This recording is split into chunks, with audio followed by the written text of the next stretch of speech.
Subscribe करिए हमारे channel target UP TET CTET को और बेल आइकन को दबाइए। हेलो फ्रेंड्स, मैं रेनू स्वागत करती हूँ आप सभी भावी अध्यापक एवं अध्यापिकाओं का आपके अपने channel target UP TET CTET में। दोस्तों, आज की इस वीडियो में हम आपके डीएलएड सेकेंड सेमेस्टर के सेकेंड पेपर प्रारंभिक शिक्षा के नवीन प्रयास के अंतर्गत आप लोग के पवन सीरीज के अतलेगुत्री क्वेश्चंस की सीरीज में क्वेश्चन नंबर 136 से सॉल्व करेंगे दोस्तों। और ये आपका लास्ट पार्ट है, 3 पार्ट में ये कंप्लीट हो रहा है आपका अतलेगुत्री क्वेश्चन। तो आप लोग इन तीनों पार्ट्स को अच्छे से देख लीजिए दोस्तों। इसके अलावा आपको सारे के सारे विषयों के प्लेलिस्ट की link description box comment box में मिल जाएगी। हर विषय की मास्टर क्लास आपको मिल जाएगी। मास्टर क्लास में आपको पता है कि एक ही वीडियो में पूरा का पूरा सिलेबस हम खत्म कर देते हैं। सारे विषयों की मास्टर क्लास मिल जाएगी। और अगर आप चाहते हो एग्जाम में सबसे अच्छा नंबर लेकर के आना है तो आप सारी वीडियोस को केवल कान में ईयरफोन लगा के सुन लोगे तो भी आपको सारी चीजें आपको लर्न हो जाएंगी। हर एक विषय की हर एक टॉपिक लर्न हो जाएगा, कुछ अलग से आपको करने की जरूरत ही नहीं पड़ेगी। तो चलिए स्टार्ट करते हैं क्वेश्चन नंबर 136 से।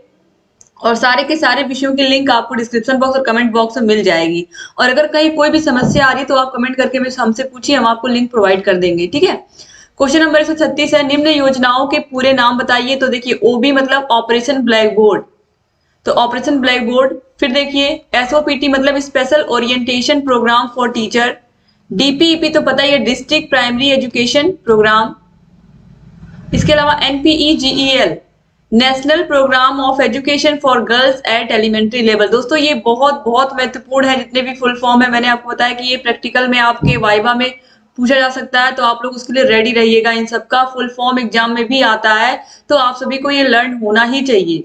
क्वेश्चन नंबर 137 है, समवर्ती सूची में दिए गए विषयों पर नीति एवं कानून बनाने का अधिकार किस सरकार को है। तो जो समवर्ती सूची होती है, इस पर राज्य सरकार भी कानून बना सकती है और केंद्र सरकार भी कानून बना सकती है। ठीक है, तो याद रखिएगा आप लोग। क्वेश्चन नंबर 138 है, भारत के एक पंथ निरपेक्ष राष्ट्र की घोषणा का उल्लेख कहाँ है। तो ये कहाँ है, संविधान के 42वें संशोधन में। देखिए 2016 में ये क्वेश्चन पूछा भी गया है। तो शिक्षा किस में आता है, तो शिक्षा समवर्ती सूची में आता है। ठीक है, याद रखिएगा। क्वेश्चन नंबर 139 है, ईस्ट इंडिया कंपनी के आज्ञा पत्र का पुनरावर्तन किसके द्वारा किया जाता था। तो कंपनी के आज्ञा पत्र का 20 वर्ष के पश्चात ब्रिटिश पार्लियामेंट द्वारा पुनरावर्तन किया जाता था।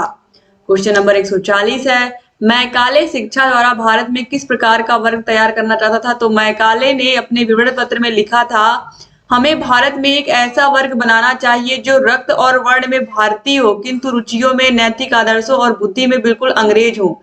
यानी कि मुख्य रूप से कहने का मतलब यही है कि वो शिक्षा ऐसी देना चाहते थे जिससे अंग्रेज पैदा हो, देखने में और शकल सूरत से तो वो भारतीय हो, लेकिन उनकी सोच, उनके आदर्श, उनकी रुचियां सब अंग्रेजों की तरह हो। इस बात से यह स्पष्ट होता है कि मैकाले भारत में एक ऐसा वर्ग, बाबू वर्ग उत्पन्न करना चाहता था जो पाश्चात्य सभ्यता का उपासक और ब्रिटिश शासन का भक्त बनकर अंग्रेजी राज्य की जड़ें मजबूत करने में सरकार की मदद कर सके, यानी कि अंग्रेजों का गुलाम बन करके रहे। क्वेश्चन नंबर 141 पर आते हैं, वुड के आदेश पत्र में शिक्षा का माध्यम क्या निर्धारित किया गया था। तो अंग्रेजी तथा भारतीय भाषाएं। क्वेश्चन नंबर 142 है, यशपाल समिति की अध्यक्षता में गठित समिति का उद्देश्य क्या था। तो दोस्तों, अधिगम की गुणवत्ता में सुधार करना, बस्ते का बोझ कम करना, इसके अलावा सभी स्तर के स्कूली छात्रों विशेषकर छोटे बच्चों पर पढ़ाई के बोझ को कम करने के उपायों के बारे में सलाह दिया गया था यशपाल समिति के द्वारा। क्वेश्चन नंबर 143 है, ऑपरेशन ब्लैक बोर्ड के विद्यालयों को कौन कौन सी सुविधाएं प्रदान की जाती हैं। तो इस योजना के अंतर्गत चलिए देखते हैं क्या क्या चीजें उपलब्ध कराई जाती है। तो सबसे पहले शिक्षण उपकरण, शिक्षक उपकरण के अंतर्गत पाठ्यक्रम शिक्षक संदर्शिका पाठ्यपुस्तक, फिर कक्षा शिक्षण सामग्री, मानचित्र, ग्लोब चार्ट, फिर खेल सामग्री व खिलौने, फिर विज्ञान किट, लघु यंत्र किट, पेचकस, प्लास, श्रव्य उपकरण के अंतर्गत रेडियो, पुस्तकालय हेतु पुस्तकें, विद्यालय के लिए घंटी, संगीत उपकरण जैसे कि ढोलक, तबला, हारमोनियम, शिक्षक के पास आकस्मिक खर्च हेतु धन, कक्षा कक्ष, शौचालय, चटाई, कुर्सी, शिक्षकों के लिए ब्लैक बोर्ड। इतनी सारी चीजें, तो कम से कम एक विद्यालय में न्यूनतम सुविधाएं होनी ही चाहिए। यही है ऑपरेशन ब्लैक बोर्ड। तो याद रखिएगा आप लोग, ये बहुत इंपॉर्टेंट क्वेश्चन है क्योंकि बार बार ये क्वेश्चन आपको देखने को मिलेगा और लगभग हर साल इससे क्वेश्चन आता ही आता है। फिर क्वेश्चन नंबर 144 है, पी मोस्ट का पूरा नाम क्या है। तो programme of mass orientation for school teachers. फिर है क्वेश्चन नंबर 145, प्रथम चरण में डीपीईपी देश के किन राज्यों में लागू की गई थी? तो 7 राज्यों के 42 जनपदों में प्रथम चरण में चयनित 7 राज्य मध्य प्रदेश, असम, हरियाणा, महाराष्ट्र, कर्नाटक, तमिलनाडु एवं केरल। इसके बाद क्वेश्चन नंबर 146 है, ड्रॉप आउट के संदर्भ में डीपीईपी का क्या उद्देश्य था? तो ड्रॉप आउट की दर को 10% तक कम करना तथा धारण क्षमता को 90% तक बढ़ाना, यानी कि ड्रॉप आउट की जो दर है उसको हमें हर हाल में बच्चे जो ऐसे बच्चे जो स्कूल छोड़ करके चले जाते हैं, ऐसे बच्चों की संख्या को हमें कम करना है। कम कैसे करना है? ऐसे बच्चों के अभिभावकों को प्रेरित करके स्कूल में आने से क्या क्या लाभ होता है, क्या क्या वो सीखते हैं, उसकी अच्छाइयां, उसकी उसकी जानकारी दे करके बच्चों को, तो हम ड्रॉप आउट की दर को कम कर सकते हैं। ठीक है। और धारण क्षमता का मतलब कि बच्चों की उपस्थिति कम से कम 90% तक हम रखें क्लास में। ठीक है। अब इसके बाद आगे बढ़ेंगे हम क्वेश्चन नंबर 147 पर आते हैं। ECCE शब्द का अंग्रेजी में पूरा नाम लिखो। तो early child care and education, early child care and education इसका फुल फॉर्म है। ये बहुत इंपॉर्टेंट है। अब इसके बाद क्वेश्चन नंबर 148 पर आते हैं। प्रथम चरण में मध्याह्न भोजन योजना प्रदेश के कितने जनपदों एवं कितने विकास खंडों में लागू की गई थी? तो 38 जिलों में 248 विकास खंडों में मध्याह्न भोजन यानी कि मिड डे मील योजना, MDM योजना जो थी उसको लागू किया गया था। अपने प्रदेश की बात हो रही है, उत्तर प्रदेश की, याद रखिएगा। आपको पता टोटल 75 जिले हैं उत्तर प्रदेश में और 38 जिलों में सबसे पहले MDM योजना लागू की गई थी और 248 विकास खंडों में ये संचालित की गई थी। क्वेश्चन नंबर 149 है, NCERT के प्रमुख कार्य क्या हैं? तो अनुसंधान एवं नवाचार, आदर्श पाठ्यक्रम, राष्ट्रीय शिक्षा संस्थान, अध्यापक शिक्षा, विशेष शिक्षा और विस्तार सेवा। ठीक है। तो पाठ्यक्रम बनाती है NCERT। इसके अलावा ये अनुसंधान और नवाचार का काम भी करती है, अध्यापकों की शिक्षा के विषय में भी ये बताते हैं। ठीक है। इसके बाद क्वेश्चन नंबर 150 पे आते हैं। इंदिरा गांधी राष्ट्रीय मुक्त विश्वविद्यालय की स्थापना कब हुई? तो कब हुई थी?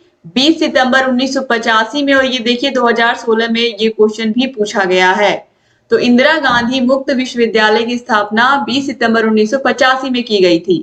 क्वेश्चन नंबर 151 है, कलकत्ता मदरसा एवं बनारस संस्कृत कॉलेज की स्थापना किस उद्देश्य से की गई थी? तो कलकत्ता मदरसे की स्थापना का मुख्य उद्देश्य इस्लाम धर्म तथा मुस्लिम कानूनों की शिक्षा दे करके अंग्रेजी न्यायाधीशों के लिए मुस्लिम सलाहकार तैयार करना था।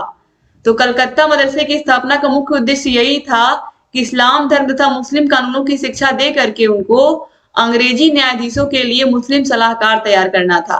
बनारस संस्कृत विद्यालय की स्थापना का उद्देश्य मनुस्मृति पर आधारित हिंदू कानूनों की शिक्षा देकर अंग्रेजी न्यायाधीशों के हिंदू सलाहकार तैयार करना था। इसके बाद क्वेश्चन नंबर 152 है, मैकाले की शिक्षा नीति दोषपूर्ण होने के बावजूद इसका तत्कालीन भारतीय शिक्षा प्रणाली पर क्या दूरगामी प्रभाव पड़ा? चलिए इसको हम देख लेते हैं, अच्छे से समझ लेते हैं। देखिए, भारतीय शिक्षा के इतिहास में मैकाले का क्या योगदान रहा, इस विषय में विद्वानों में मतभेद है। कुछ विद्वान मैकाले को भारतीय शिक्षा के इतिहास में मार्ग प्रदर्शक मानकर चलते हैं। दादा भाई नौरोजी ने मैकाले की प्रशंसा करते हुए कहा था कि मैकाले भारत की उन्नति करना चाहता था, उसके इरादे नेक थे। उसने हमारी संस्कृति पर जो आरोप लगाए उनको हमें उदारता पूर्वक भूल जाना चाहिए। उसकी अज्ञानता के लिए उसे हमें क्षमा करना चाहिए। ठीक है। तो लॉर्ड मैकाले के विषय में निम्न बातें ध्यान देने योग्य हैं। क्या उन्होंने कहा था? तो मैकाले को भारतीय शिक्षा का अग्रदूत माना जाता है। वह पहला अंग्रेज विद्वान था जिसके विचारों से प्रभावित होकर एक ऐसी सरकारी नीति निर्धारित हुई जिससे प्राच्य पाश्चात्य विवाद समाप्त हो गया और आधुनिक अंग्रेजी शिक्षा की नींव पड़ गई। मैकाले के विवरण पत्र से भारत के लिए प्राच्य पाश्चात्य ज्ञान विज्ञान का द्वार खुल गया, क्योंकि अंग्रेजी भाषा को माध्यम के रूप में स्वीकृत किए जाने पर पाश्चात्य वैज्ञानिक ज्ञान भारतीयों के लिए सुलभ हो गया। अंग्रेजी शिक्षा ने भारतीय जनता में समानता और स्वतंत्रता और बंधुत्व की भावनाएं उत्पन्न करके उसमें राजनीतिक जागृति उत्पन्न कर दी थी। मैकाले के विवरण पत्र में कुछ खामियां भी थी। उसकी सिफारिशों को मान लेने पर भारतीय जनता पर कुछ दुष्प्रभाव भी पड़े, इसलिए मैकाले की कटु आलोचना भी की जाती है।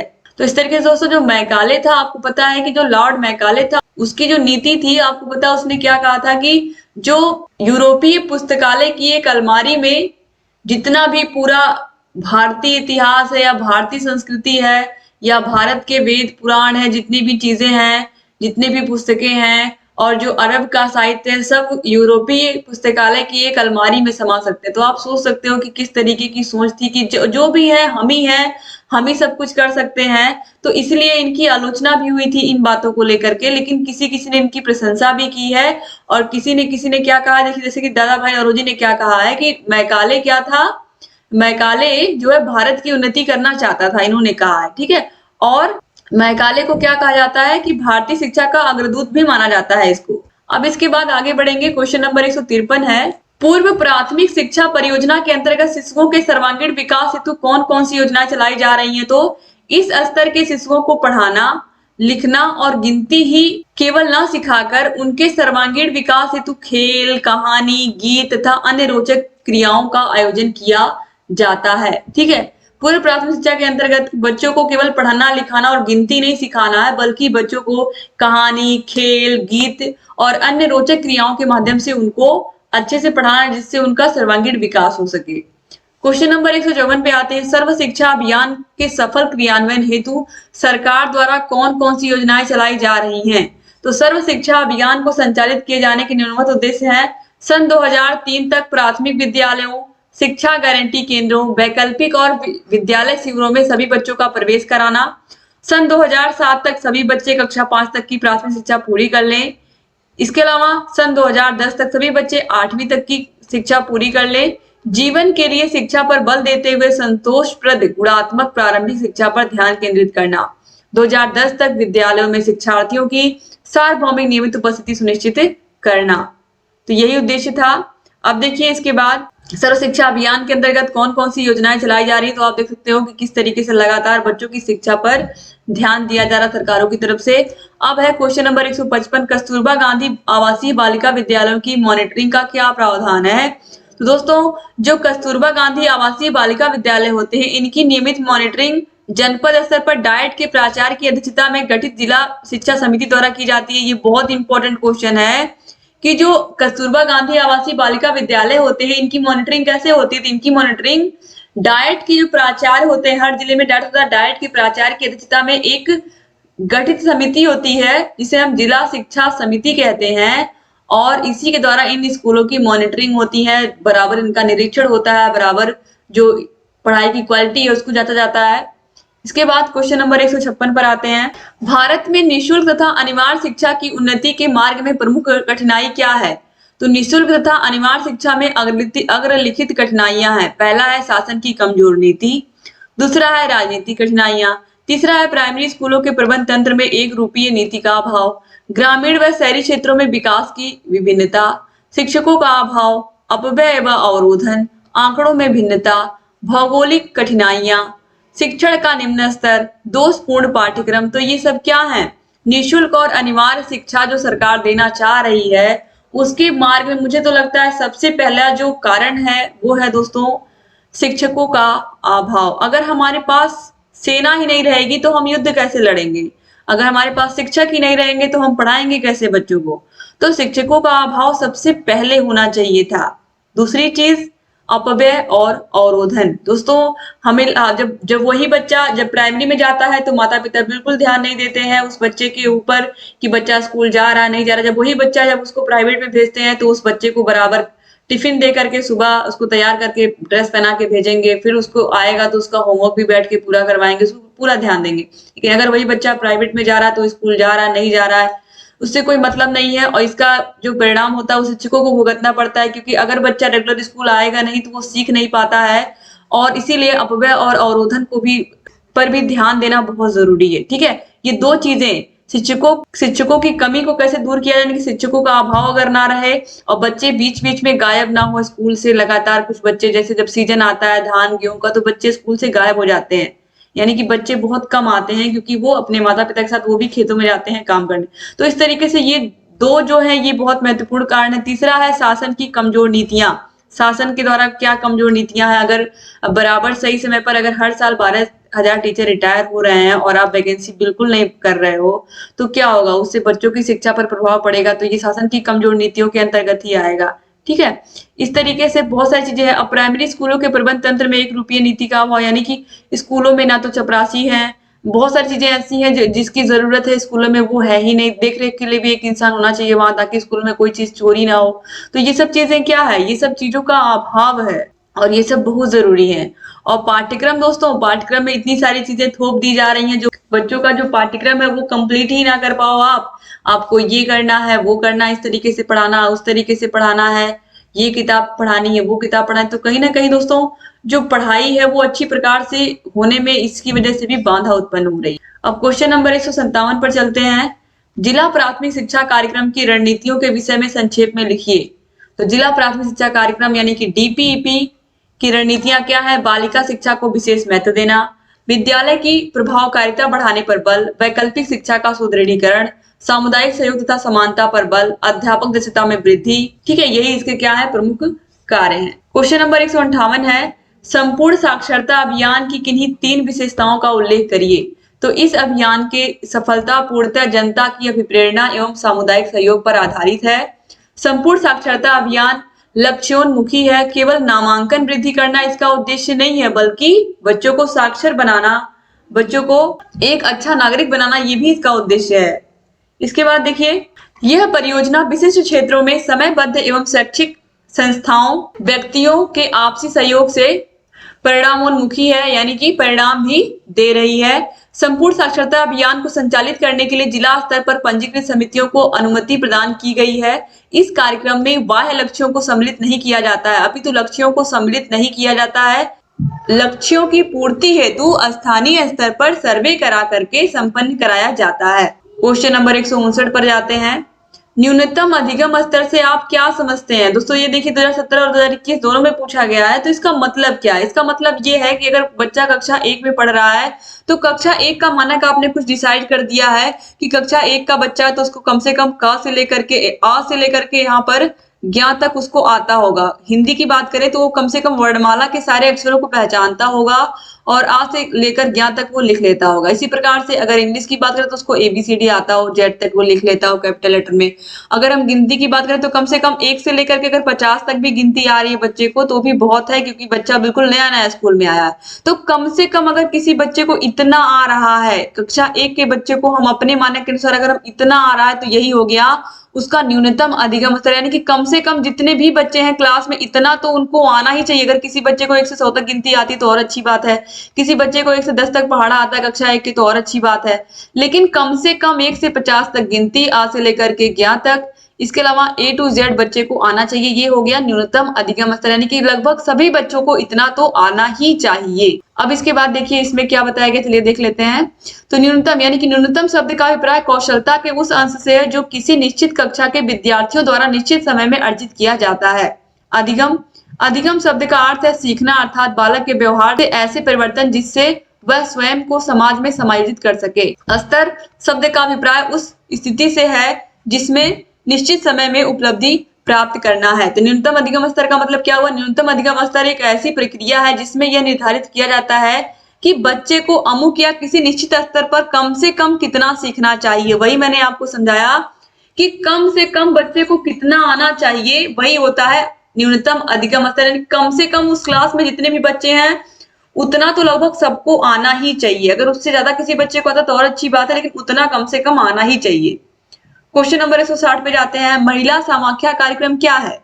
तो महिला समाख्या कार्यक्रम राष्ट्रीय शिक्षा नीति के अनुरूप महिला समाख्या योजना ग्रामीण क्षेत्रों में खासकर सामाजिक आर्थिक रूप से पिछड़े समूहों की महिलाओं की शिक्षा तथा उनके सशक्तिकरण के लिए 1989 में शुरू की गई थी। महिला समाख्या कार्यक्रम का उद्देश्य समानता हासिल करने के लिए महिलाओं की शिक्षा हेतु एक ऐसे माहौल का सृजन करना है जिसमें महिलाएं ज्ञान तथा सूचना प्राप्त कर अपने और अपने समाज के विकास में सकारात्मक भूमिका अदा करने के लिए सशक्त बने। इस समय यह कार्यक्रम 10 राज्यों आंध्र प्रदेश, असम, बिहार, छत्तीसगढ़, झारखंड, कर्नाटक, केरल, गुजरात, उत्तर प्रदेश तथा झारखंड के 126 जिलों में चल रहा है। ठीक है, तो इसमें मुख्य रूप से महिलाओं को आर्थिक रूप से सशक्त बनाने के लिए, सामाजिक रूप से सशक्त बनाने के लिए यह योजना शुरू की गई और महिलाओं की शिक्षा के लिए एक माहौल बनाना जिसमें महिलाएं ज्ञान और सूचना प्राप्त कर अपने समाज के विकास में सहयोग दे सकें। अब इसके बाद क्वेश्चन नंबर 161 है, शिक्षा में अपव्यय एवं अवरोधन से आप क्या समझते हैं? बहुत ही आसान सा प्रश्न पूछा है। तो अपव्यय का मतलब क्या होता है? अपव्यय से हमारा तात्पर्य प्राथमिक शिक्षा पूरी किए बिना ही बच्चा प्राथमिक शिक्षा के किसी स्तर से विद्यालय छोड़ देता है। कक्षा 2 में पढ़ रहा था, उसके बाद 1 महीना आया, उसके बाद बच्चे ने स्कूल आना ही बंद कर दिया, पूरा साल स्कूल ही नहीं आया। तो इससे क्या हुआ? बच्चे का अपव्यय हो गया। इस प्रकार अपव्यय उम्र, श्रम, शक्ति, प्रयास तथा अभिभावकों के धन की क्षति होती है, जो बालक की प्राथमिक शिक्षा के पूर्ण न करने के कारण होती है। अब अवरोधन का मतलब कि बच्चा कक्षा 2 में पढ़ रहा, कक्षा 2 में 1 साल पढ़ा, 2 साल पढ़ा, वो पास ही नहीं हो रहा, तीसरे साल भी कक्षा 2 में ही है। तो बच्चों का एक ही कक्षा में 1 वर्ष से अधिक समय के लिए रुकना क्या होता है? अवरोधन होता है। भारत में ऐसी बड़ी मात्रा में छोटे छोटे अबोध बालक एक ही कक्षा में 1 से अधिक वर्ष के लिए रुक जाते हैं, तो क्या हो जाता है? अवरोधन हो जाता है। क्वेश्चन नंबर 162 है, हंसा मेहता समिति 1962 के प्रमुख सुझाव क्या हैं? तो हंसा मेहता समिति 1962 के जो प्रमुख सुझाव हैं, लड़के लड़कियों की शिक्षा समान होनी चाहिए, अर्थात लिंग के आधार पर किसी भी प्रकार का भेदभाव नहीं किया जाना चाहिए।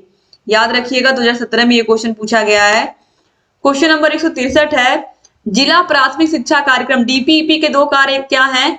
तो भौतिक और अकादमिक क्षेत्रों में क्षमता संवर्धन करना, यानी कि स्कूल में जो सुख सुविधाएं हैं जो होनी चाहिए उसमें वृद्धि करना, प्राथमिक शिक्षा का विस्तार करना और विद्यालयों में बच्चों का ठहराव बढ़ाना तथा उनके ह्रास और अवरोधन में कमी लाना। ठीक है, अब देखिए इसका उद्देश्य क्या है? तो 6 से लेकर के 14 वर्ष तक के बच्चों को 100% विद्यालयी सुविधा उपलब्ध कराना, सामान्य वर्ग की तुलना में बालिकाओं तथा अपवंचित वर्ग के बच्चों का विद्यालयों में नामांकन, धारण तथा संप्राप्ति को 5% तक कम करना, बेस लाइन सर्वे को आधार मानते हुए गणित तथा भाषा की संप्राप्ति स्तर में 25% तक तथा अन्य विषयों में 40% तक की वृद्धि करना। क्वेश्चन नंबर 164 पे आते हैं, आरंभ में बेसिक शिक्षा परियोजना बीईपी के अंतर्गत किन जनपदों का चयन किया गया था? तो बेसिक शिक्षा परियोजना के अंतर्गत 10 जनपदों का चयन किया गया था, इलाहाबाद, इटावा, बांदा, सीतापुर, सहारनपुर, पौड़ी, वाराणसी, गोरखपुर, नैनीताल तथा अलीगढ़। क्वेश्चन नंबर 165 है, अभिनव बालिका शिक्षा परियोजना के 2 उद्देश्य बताइए। तो अभिनव बालिका शिक्षा परियोजना का उद्देश्य था नामांकन में वृद्धि करना और बालिकाओं को आर्थिक सबलता प्रदान करना। क्वेश्चन नंबर 166 है, राज्य शैक्षिक अनुसंधान एवं प्रशिक्षण परिषद के किन्हीं 2 कार्यों को बताइए। तो एससीईआरटी के 2 कार्य क्या है? चलिए देखते हैं। राज्य शैक्षिक अनुसंधान एवं प्रशिक्षण परिषद के 2 कार्य हैं, प्रारंभिक स्तरीय शिक्षकों के लिए सेवा पूर्व एवं सेवारत प्रशिक्षण कार्यक्रमों का आयोजन करना। तो बहुत सारे ऐसे प्रशिक्षण होते हैं जो जाकर के एससीईआरटी पर टीचरों को लेना पड़ता है और टीचर्स को बुलाया जाता है प्रशिक्षण के लिए। प्राथमिक एवं उच्च प्राथमिक कक्षाओं के लिए पाठ्यक्रम, पाठ्य पुस्तकों, शिक्षक संदर्शिकाओं एवं अन्य उपयोगी साहित्य का विकास, शोध सर्वेक्षण एवं नवाचार कार्यक्रमों का संचालन। क्वेश्चन नंबर 167 है, राष्ट्रीय शिक्षक शिक्षा परिषद की स्थापना कब हुई? 17 अगस्त 1995 को हुई थी। याद रखिएगा, बहुत इंपॉर्टेंट क्वेश्चन है, 2017 में पूछा गया है। क्वेश्चन नंबर 168 है, ब्रिज कोर्स से आप क्या समझते हैं? तो ब्रिज कोर्स से ब्रिज कोर्स से तात्पर्य यह है ऐसा कोर्स जो शिक्षा से वंचित तथा ड्रॉप आउट बच्चों को, ऐसे बालकों जो किसी वजह से शिक्षा से जुड़ नहीं पाए, उन्हें शिक्षा से जोड़ने के लिए ब्रिज कोर्स कराया जाए, यानी कि उन्हें अलग से ऐसा कोर्स बनाया जाए जो चलाया जाए, जिसे हम ब्रिज कोर्स का नाम देते हैं, कि बच्चे कम समय में वो जो चीजें कवर नहीं कर पाए हैं उसको वो कवर कर ले। ठीक है, यानी कि अगर बच्चा स्कूल छोड़ के चला गया या कोई भी प्रॉब्लम हो गई तो कैसे उसको हमें फिर से उसी के क्लास के बच्चों के साथ लाना है, तो इसके लिए हमें क्या करना पड़ेगा? ब्रिज कोर्स की सहायता से मदद लेनी पड़ेगी और उस बच्चे पर मेहनत करनी पड़ेगी।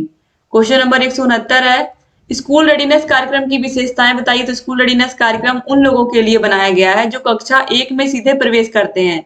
ऐसे बच्चे जो नर्सरी या आंगनबाड़ी में नहीं गए होते हैं, तो ऐसे बच्चों के लिए ये कोर्स बनाया गया। जब वो सीधे कक्षा 1 में आते हैं तो उन्हें कुछ पता भी नहीं होता है, ना उन्हें अक्षर ज्ञान, उन्हें कुछ भी नहीं पता होता है।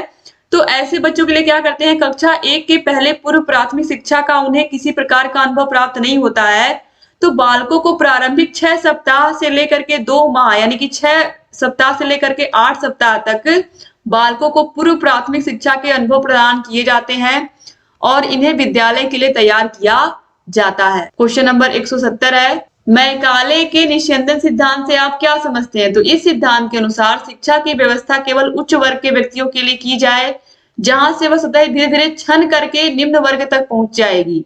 छनाई से तात्पर्य किसी द्रव का छन छन कर नीचे जाने से है। शिक्षा के क्षेत्र में निस्यंदन सिद्धांत छनाई से तात्पर्य समाज के उच्च वर्ग को दी गई शिक्षा का कालांतर में निम्न वर्ग तक पहुंचने से है, यानी कि समाज का जो सबसे ऊपरी वर्ग है उसको शिक्षित किया जाए, उसको ज्ञान दिया जाए और उससे छन छन करके समाज के निचले स्तर के लोगों तक शिक्षा पहुंचे। ये बहुत ही दोषपूर्ण शिक्षा नीति थी इनकी। तो इसके बाद आगे बढ़ते हैं। क्वेश्चन नंबर 171 है, प्राथमिक शिक्षा के संबंध में वुड डिस्पैच की प्रमुख संस्तुतियां क्या थी? तो प्रमुख संस्तुतियों में देखिए, इस घोषणा पत्र द्वारा प्रथम बार यह अनुभव किया गया कि भारतीयों की शिक्षा का दायित्व सरकार पर है।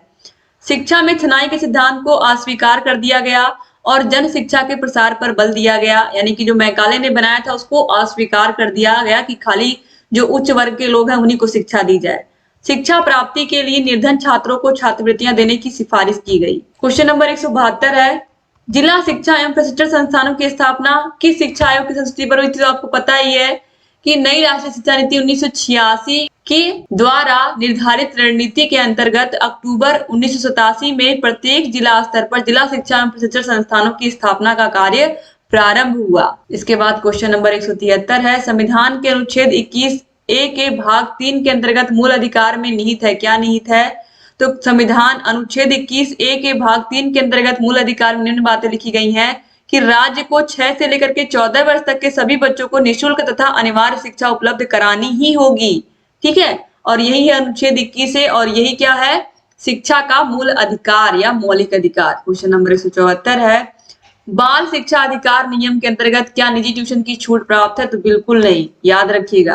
क्वेश्चन नंबर 175 है, कलकत्ता मदरसा की स्थापना कब और किसने की थी? तो कलकत्ता मदरसा की स्थापना 1781 में प्रथम गवर्नर जनरल वारेन हेस्टिंग्स ने की थी और ये क्वेश्चन इंपॉर्टेंट है। क्वेश्चन नंबर 176 पर आते हैं, मिशन स्कूलों की 4 विशेषताएं लिखिए या मिशनरी स्कूल जो थे उनकी 4 विशेषताएं लिखिए। तो कक्षा शिक्षण प्रणाली प्रारंभ करने का श्रेय इन्हीं को जाता है, आधुनिक शिक्षण विधियों का प्रयोग किया जाता है, प्राथमिक स्कूलों में शिक्षा का माध्यम भारतीय भाषाएं थी, इन स्कूलों में ईसाई धर्म की शिक्षा अनिवार्य रूप से दी जाती क्योंकि ये मिशनरी स्कूल थे।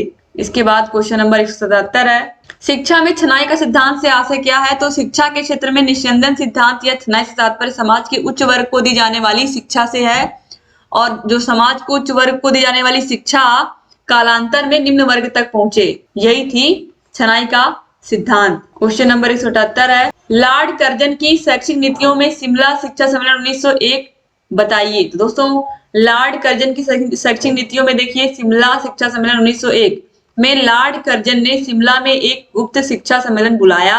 इस सम्मेलन का उद्देश्य भारतीय शिक्षा का पुनर्गठन और सुधार करना था। इस सम्मेलन में 150 प्रस्ताव पारित किए गए जो शिक्षा नीति संबंधी सरकारी प्रस्ताव कर्जन की शिक्षा नीति के आधार बने। इस नीति के अंतर्गत भारतीय विश्वविद्यालय आयोग को नियुक्त किया गया। इसके पश्चात तदोपरांत 11 मार्च 1904 को लॉर्ड कर्जन ने अपनी शिक्षा नीति को एक सरकारी प्रस्ताव के रूप में प्रकाशित किया।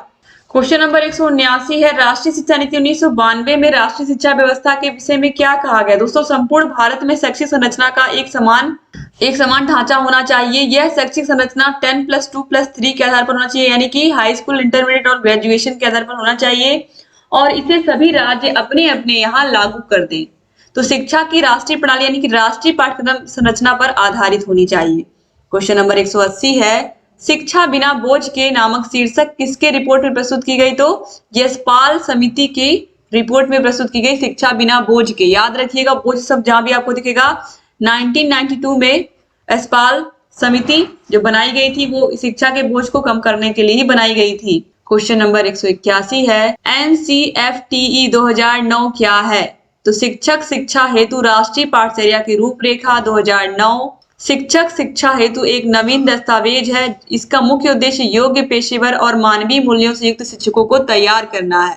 क्वेश्चन नंबर 182 है, ऑपरेशन ब्लैक बोर्ड योजना के अंतर्गत प्रत्येक विद्यालयों को दी जाने वाली किन्हीं 4 वस्तुओं के नाम लिखिए। तो शिक्षक उपकरण, पाठ्यक्रम शिक्षक संदर्शिका, पाठ्यपुस्तक, कच्चा शिक्षण सामग्री जैसे कि मानवीय, ग्लोब, चार्ट, खेल सामग्री व खिलौने और विज्ञान की। क्वेश्चन नंबर 183 है, पी मोस्ट क्या है? तो यह सेवारत अध्यापकों का विस्तृत अभिविन्यास कार्यक्रम है। इसका उद्देश्य राष्ट्रीय शिक्षा नीति 1986 की मूल संस्तुतियों से अवगत कराना है।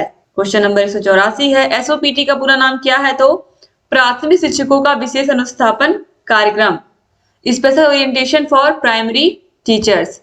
फिर है क्वेश्चन नंबर 185, NPEGEL प्राथमिक स्तरीय राष्ट्रीय बालिका शिक्षा योजना क्या है? तो सर्व शिक्षा अभियान के अंतर्गत एक ऐसा कार्यक्रम है जिसका उद्देश्य कक्षा 1 से लेकर के 8 तक की बालिकाओं को शिक्षा के सार्वभौमिकरण के लिए अतिरिक्त सुविधाएं उपलब्ध कराना। क्वेश्चन नंबर 186 है, जिला प्राथमिक शिक्षा कार्यक्रम यानी कि डीपीईपी किस बैंक की वित्तीय सहायता से संचालित किया जाता है? तो वर्ल्ड बैंक, विश्व बैंक। ऑलरेडी मैंने पिछली वीडियोस में भी आपको बताया है ये चीज। डीपीईपी कार्यक्रम को जो वित्तीय सहायता देता है वो कौन देता है? वर्ल्ड बैंक देता है, विश्व बैंक देता है। देखिए 2019 में क्वेश्चन पूछा भी गया है। क्वेश्चन नंबर 187 है, राष्ट्रीय बाल श्रम परियोजना का उद्देश्य क्या है? तो इस परियोजना का मुख्य उद्देश्य बाल श्रमिकों का पुनर्वास तथा बाल श्रम समस्या का पूर्ण रूप से उन्मूलन करना है। क्वेश्चन नंबर 188 है, स्वतंत्रता के समय भारत में साक्षरता कितने % थी? तो दोस्तों स्वतंत्रता के समय भारत की साक्षरता 14% थी, जो बढ़ करके 74 हो गई है, अब 74%। क्वेश्चन नंबर 179 है, क्वेश्चन नंबर 189 है, लॉर्ड मैकाले ने अपने विवरण पत्र में भारत में शिक्षा का क्या उद्देश्य बताया? तो लॉर्ड मैकाले ने विवरण में भारत में शिक्षा का उद्देश्य बताया अंग्रेजी शिक्षा के माध्यम से यूरोपीय आवश्यक सुविधाओं को सुलभ करना। क्वेश्चन नंबर 190 है, पोषाहार वितरण योजना में कितने कैलोरी ऊर्जा बालकों को देने की व्यवस्था है? तो मिड डे मील कार्यक्रम को एक केंद्रीय प्रवर्तित योजना के रूप में 15 अगस्त 1995 को लागू किया गया पूरे देश में, आपको पता ही है। 450 कैलोरी देने की व्यवस्था। इस योजना के तहत न्यूनतम 200 दिनों हेतु निम्न प्राथमिक स्तर के लिए प्रतिदिन न्यूनतम 300 कैलोरी ऊर्जा एवं 8 से 12 ग्राम प्रोटीन तथा उच्च प्राथमिक स्तर के लिए न्यूनतम 300 कैलोरी ऊर्जा और 20 ग्राम प्रोटीन देने का प्रावधान है। क्वेश्चन नंबर 191 है, एनसीएफ 2005 का अस्तित्व किस रिपोर्ट के आधार पर आया? तो 1986 की नीति जो कि 1993 में संशोधित हुई थी। एनसीएफ 2005 का अस्तित्व 93 में यानी कि 1993 में 1986 की संशोधित शिक्षा नीति से अस्तित्व में आया। क्वेश्चन नंबर 192 है, शिक्षा के सार्वभौमिकरण से क्या आशय है? तो शिक्षा का सार्वजनिकरण या लोक व्यापीकरण या सार्वभौमिकरण का शाब्दिक अर्थ शिक्षा का किसी निश्चित स्तर तक सभी लोगों के लिए अनिवार्य एवं निःशुल्क रूप में उपलब्ध कराना, यानी कि समाज के किसी जाति, वर्ग, धर्म, लिंग किसी से भी आप आते हो, आप सभी लोगों को कक्षा 1 से लेकर के 8 तक की जो शिक्षा है वो निःशुल्क और अनिवार्य है। क्वेश्चन नंबर 193 है, बाल अधिकारों की घोषणा कब और किसने की थी? तो संयुक्त राष्ट्र संघ ने बाल अधिकारों की घोषणा 20 नवंबर 1989 को की थी। इस घोषणा का उद्देश्य विश्व के समस्त बालकों हेतु मूलभूत मानवीय अधिकारों को सुनिश्चित करना था। याद रखिएगा 20 नवंबर 1989, ये बहुत इंपॉर्टेंट है। क्वेश्चन नंबर 94 है, पी मोस्ट कार्यक्रम का पूरा नाम क्या है?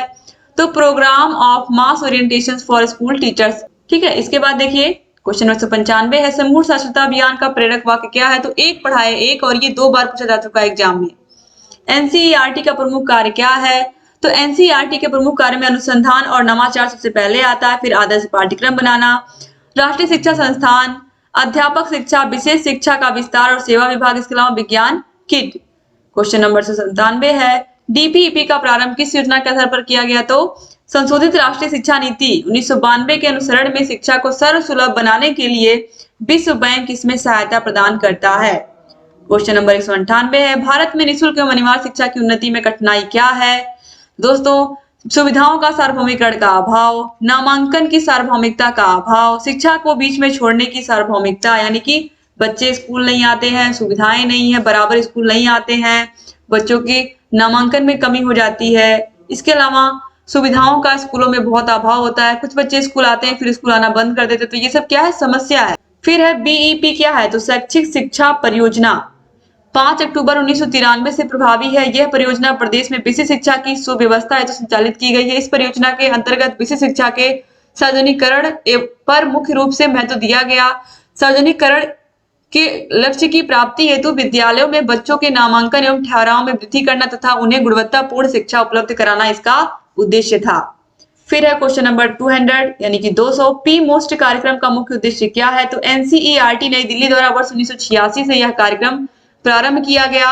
राष्ट्रीय शिक्षा नीति 1986 की मूल संस्तुतियों से अवगत कराना तथा इस कार्यक्रम का मुख्य उद्देश्य था। इसके बाद क्वेश्चन नंबर 201 पर आते हैं, विशेष शिक्षा परियोजना के अंग कौन कौन से हैं? तो विशेष शिक्षा परियोजना के अंग इस प्रकार हैं, विद्यालय सुलभ कराना, नामांकन में वृद्धि कराना, उपलब्धि प्राप्त करना और सतत शिक्षा पर बल देना। इसके बाद क्वेश्चन नंबर 202 है, ब्रिज कोर्स से क्या आशय है? तो अभी आपने देखा भी है कि ब्रिज कोर्स उन बच्चों के लिए किया जाता है जो बच्चे ड्रॉप आउट होते हैं या शिक्षा से वंचित होते हैं, उन्हें शिक्षा से जोड़ने के लिए यह कोर्स चलाया जाता है। क्वेश्चन नंबर 203 है, प्राथमिक शिक्षा की प्रमुख समस्याओं का उल्लेख करिए। तो अभी आपने देखा भी है कि प्राथमिक शिक्षा का महंगा होना, स्कूलों की अनुपलब्धता, उद्देश्यों का अस्पष्टता, दोषपूर्ण शिक्षण प्रक्रिया, अप्रशिक्षित अध्यापक, अपव्यय एवं अवरोधन, ये सब क्या है, प्राथमिक शिक्षा की प्रमुख समस्याएं हैं। क्वेश्चन नंबर 204 है, शिक्षा को संविधान में समवर्ती सूची में रखने का क्या उद्देश्य है। दोस्तों समवर्ती सूची में रखने का मात्र एक ही उद्देश्य है कि देखिए यहाँ पर शिक्षा से संबंधित जो भी निर्णय है वो राज्य सरकार और केंद्र सरकार दोनों आवश्यकता अनुसार ले सके, यानी कि मिलकर ले सके। क्वेश्चन नंबर 205 है, स्कूल चलो अभियान कब प्रारंभ हुआ। तो कब प्रारंभ हुआ, जुलाई 1996 में। तो इस तरीके से आपके सारे के सारे लघुत्तरी क्वेश्चन खत्म हो गए। उम्मीद करती हूँ वीडियो आपको पसंद आई होगी। आपको डिस्क्रिप्शन बॉक्स, कमेंट बॉक्स में हर एक विषय की वीडियो की लिंक मिल जाएगी। और दोस्तों अगर चैनल को सब्सक्राइब नहीं किया तो प्लीज सब्सक्राइब भी कर दीजिए। हमारे टेलीग्राम चैनल को ज्वाइन करना मत भूलिएगा। टेलीग्राम का लिंक आपको डिस्क्रिप्शन बॉक्स और कमेंट बॉक्स दोनों जगह मिल जाएगा।